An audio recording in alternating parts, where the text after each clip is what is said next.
How to use payroll spreadsheet. In this tutorial video, I'll discuss with you the following. What is the Employee Details tab for? How to record employees' attendance in the Timekeeping tab? And lastly, I'll show you how to generate and print your employee's payslip. Step 1. Ano nga ba ang nailalagay sa Employee Details tab? Sa Employee Details tab, dito mo i-record yung detailed information ng mga employees mo. Katulad ng personal information at employment information, yung name, birthday, permanent address and contact number nila. Ganon din yung kanilang government contributions number at syempre dito mo din ilalagay yung employment records nila such as date of hire, pay type, salary rate and benefits. May mga makikita kayo dito na may note sa column heading na required. Make sure lang na lahat ng required fields ay malagyan ng necessary details. Dahil, if ever na-skip nyo ito, hindi mag-auto-populate ang ibang cells o hindi gagana ang formula.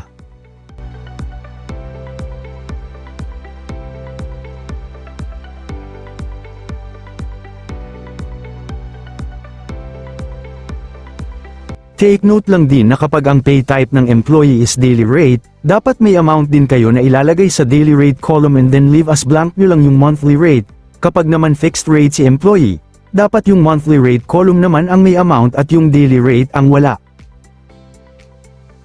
Kung hindi eligible si employee sa benefits, pwede nyo lang lagyan ng NA or not applicable. Sa sample natin dito, let's assume na walang benefits si employee. Mag-sample naman tayo ng employee na under fixed rate, encode nyo lang din lahat ng details katulad ng ginawa natin kanina.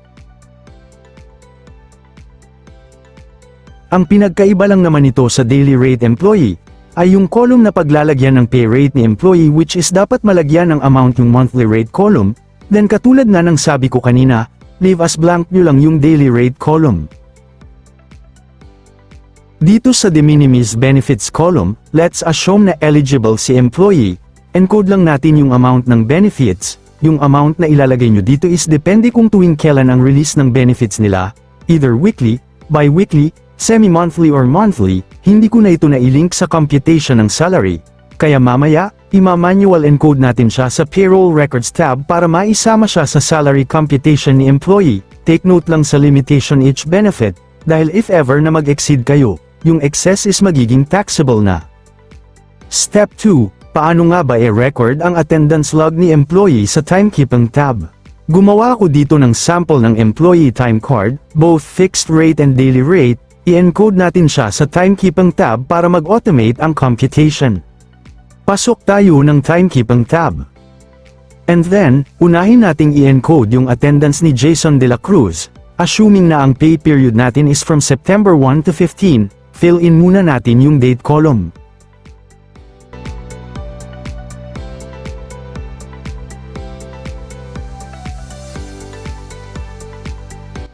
After that, encode naman natin yung time log niya ng September 1. Under ng event column, piliin natin yung regular day as what's written in his time card. Then after that, encode natin yung time in and time out niya. Ganon din yung total break time hours niya. Take note lang na dapat i-follow natin yung 24-hour clock format or yung tinatawag nila na military time.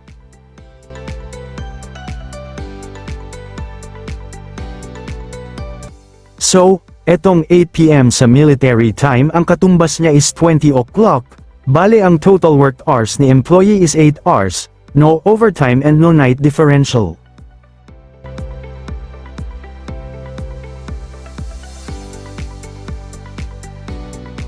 Next naman natin is yung attendance niya ng September 2, dito naman ang pasok ni employee is from 11 AM to 10 PM meron siyang 2 hours na regular overtime. Katulad kanina, enter lang natin yung time in and time out niya, make sure lang na naka-military time format.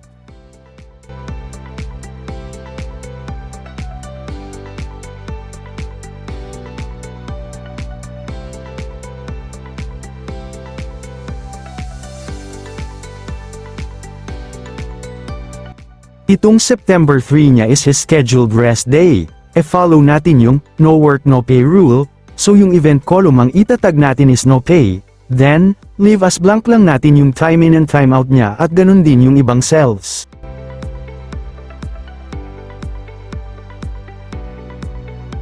Assuming na pumasok si employee ng special non-working holiday,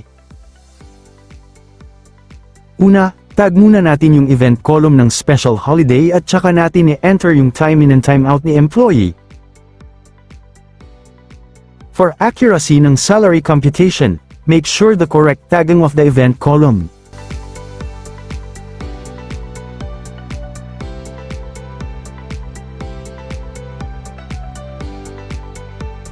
On September 5, pumasok si employee ng 11 a.m. to 1 a.m. So, in this case, nag-overtime si employee and at the same time may night differential pay pa siya dahil until 1 a.m. ang pasok niya. Enter lang natin ulit yung time in and time out ni employee at ganun din yung total break time hours niya.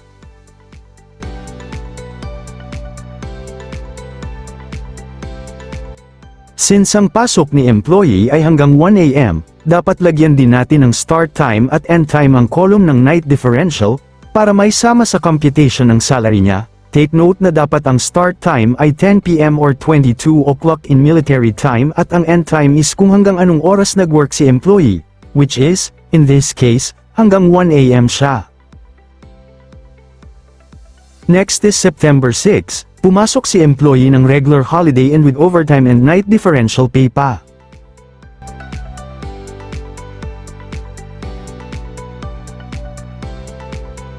Same process lang tayo katulad kanina.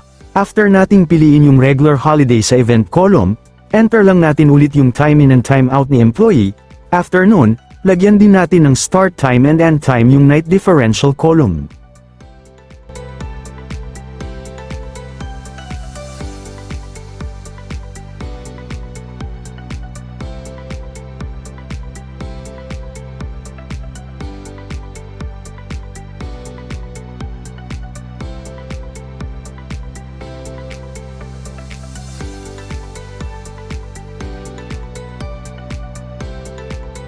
Absent siya ng September 8, in that case, lagay lang natin sa event column, no pay, then, leave as blank lang natin yung time in and time out.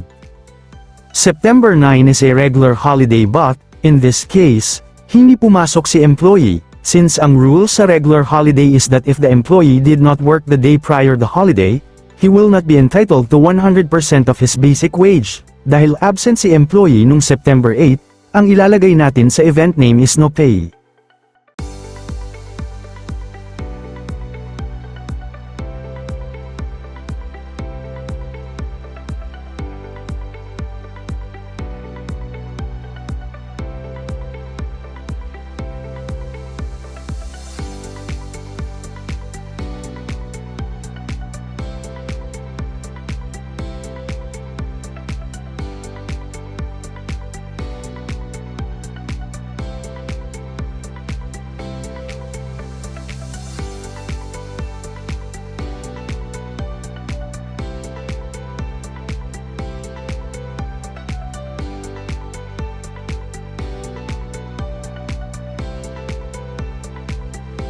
September 12 is a regular holiday na naman, but, in this case, nag-fall ang regular holiday sa rest day ni employee. Aside pa dito, nag-render din siya ng overtime at entitled din siya sa night differential pay dahil ang work niya is until 1 a.m.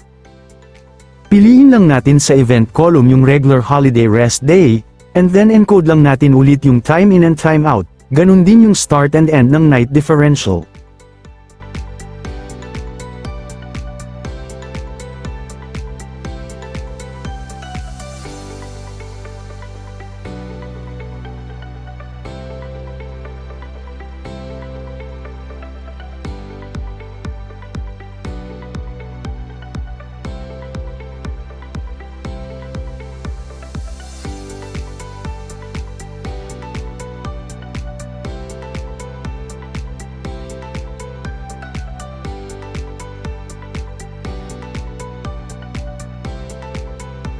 Etong September 14 naman ay special holiday na tumapat ulit sa rest day ni employee.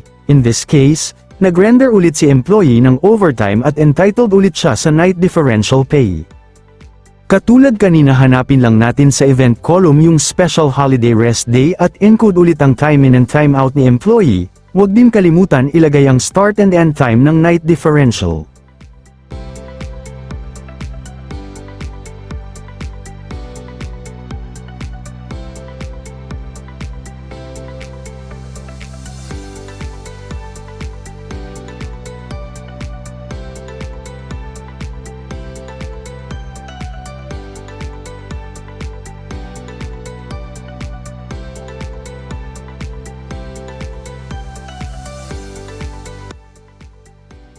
Dito sa Payroll Records tab nyo naman makikita yung detailed salary computation ng employees nyo. Auto-calculated na ito kaya wala ka nang aalalahanan pa. Even yung government contributions at compensation withholding tax ay naka-automate na din. May makikita kayo dito na mga columns na highlighted ng green at may note na required sa column heading. Lahat ng ito ay manually ini-inputan ng details, dahil hindi ito naka-link at hindi din auto-populated. Dito sa adjustment column nyo ilalagay ang amount of adjustment for the previous payout. Take note lang that if ever na ang purpose nyo is to deduct, dapat ang amount na ilalagay nyo ay naka-negative sign, otherwise, put a positive sign. Dito sa de minimis benefits, enter nyo lang din ang equivalent amount per pay period ng benefits ng employee nyo if ever man na entitled siya.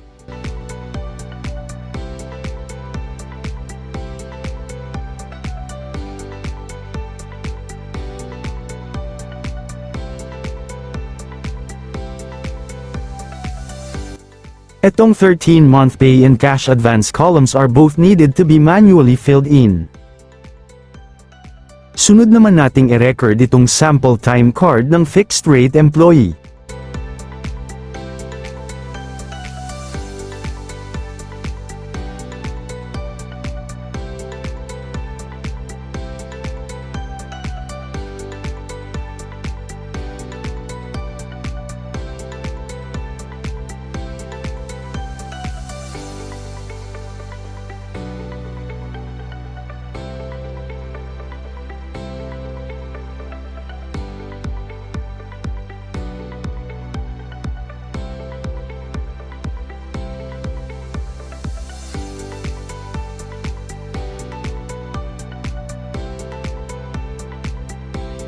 September 3 is the scheduled rest day for the employee. Kung sa daily rate employee, ang nailalagay natin sa event column ay no pay. Dito naman sa fixed rate employee, dapat ang event column ay nakatag as rest day.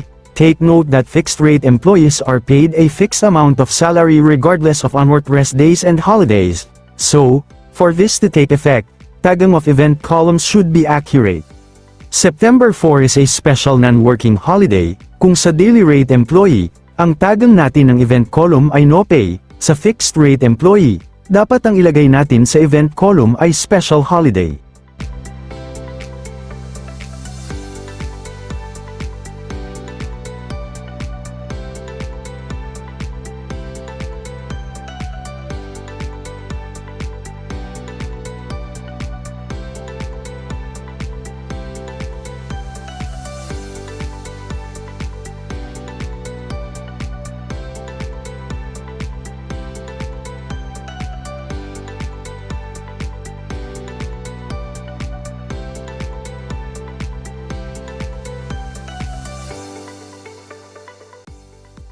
Dito naman sa September 6, pareho lang ng ginawa natin sa daily rate employee kanina.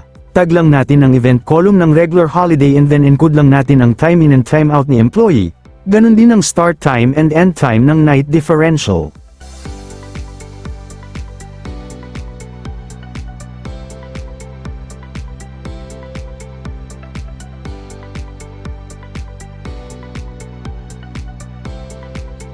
September 7 is the scheduled rest day ni employee. In this case, she was required to work during her rest day. So, ang tagang natin sa event column is rest day, and then encode lang natin ulit ang time in and time out ni employee.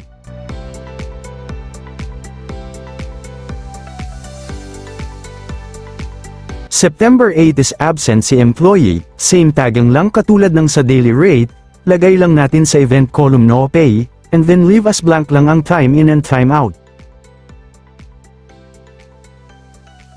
Dahil absent si employee the day prior the regular holiday, hindi siya entitled sa regular holiday pay, So dapat ang tagang natin sa event column is no pay.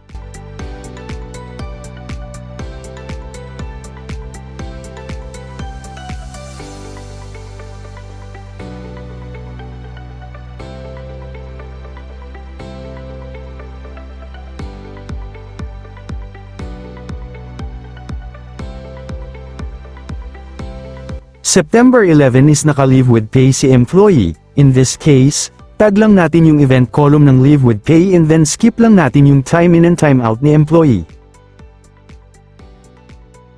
September 12 naman is a regular holiday, but in this case nag-fall under ng rest day ni employee ang regular holiday. Piliin lang natin sa event column yung regular holiday rest day and then lagay lang natin yung time in and time out ni employee.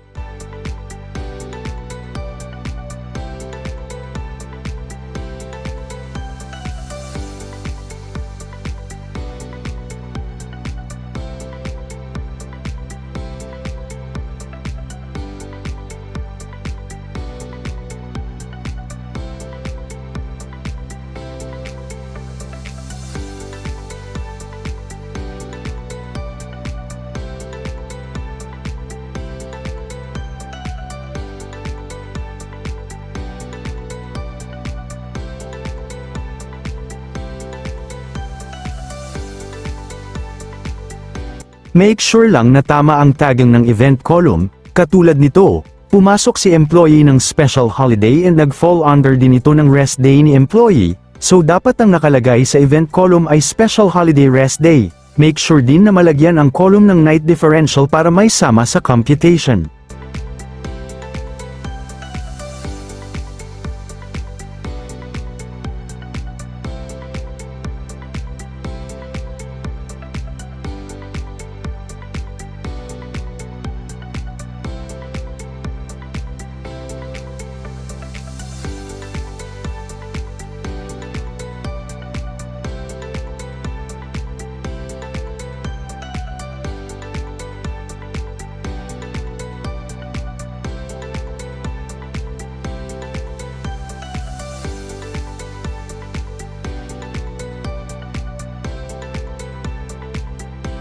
After natin ma-encode ang attendance log ni employee, pasok naman tayo ng payroll records para i-check ang computation ng salary ni employee. Lagyan din natin yung column ng pay period.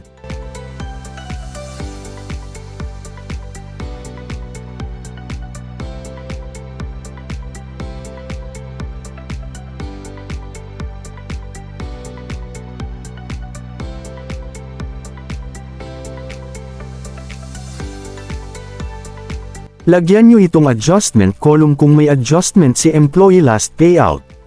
Kung wala, lagyan nyo lang ng 0.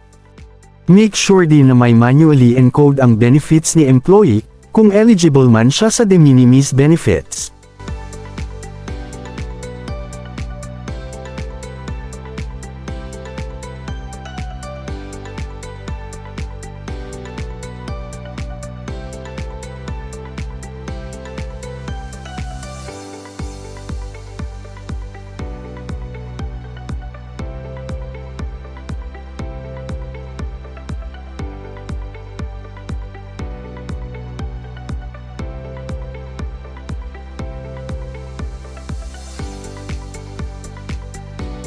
Step 3, paano mag-generate at mag-print ng payslip?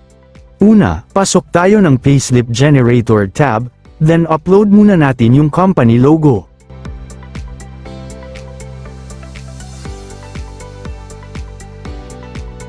Piliin ang Insert Image in Cell.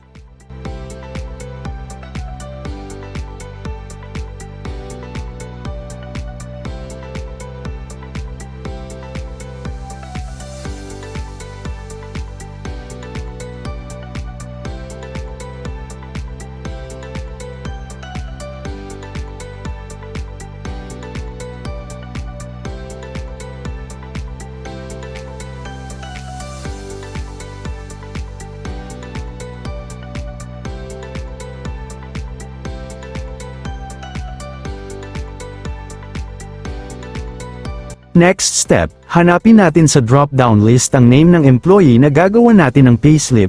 Once mapili mo na, automatic na mapapopulate yung ibang cells.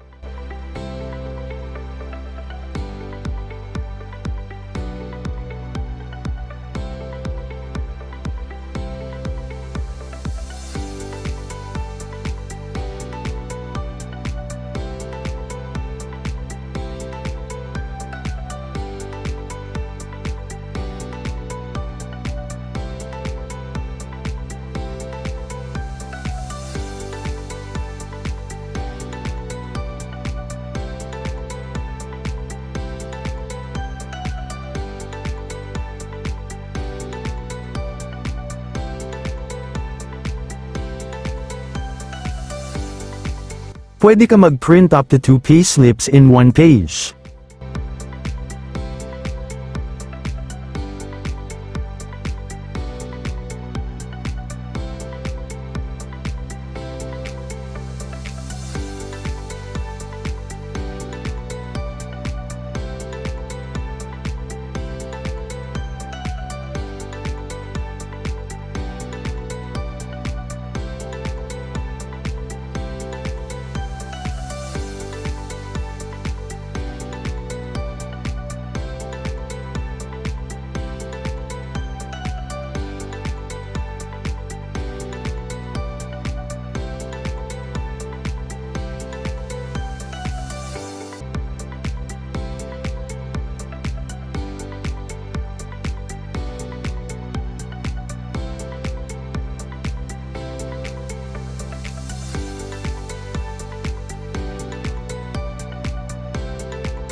Print naman natin ngayon ang payslip, press lang natin yung shortcut key na Ctrl+P. Under ng paper size, piliin natin yung A4 size. And then ang page orientation ay dapat naka-portrait. Under naman ng scale, piliin natin yung fit to width and then change natin to narrow margin. After nyan, click next and then print.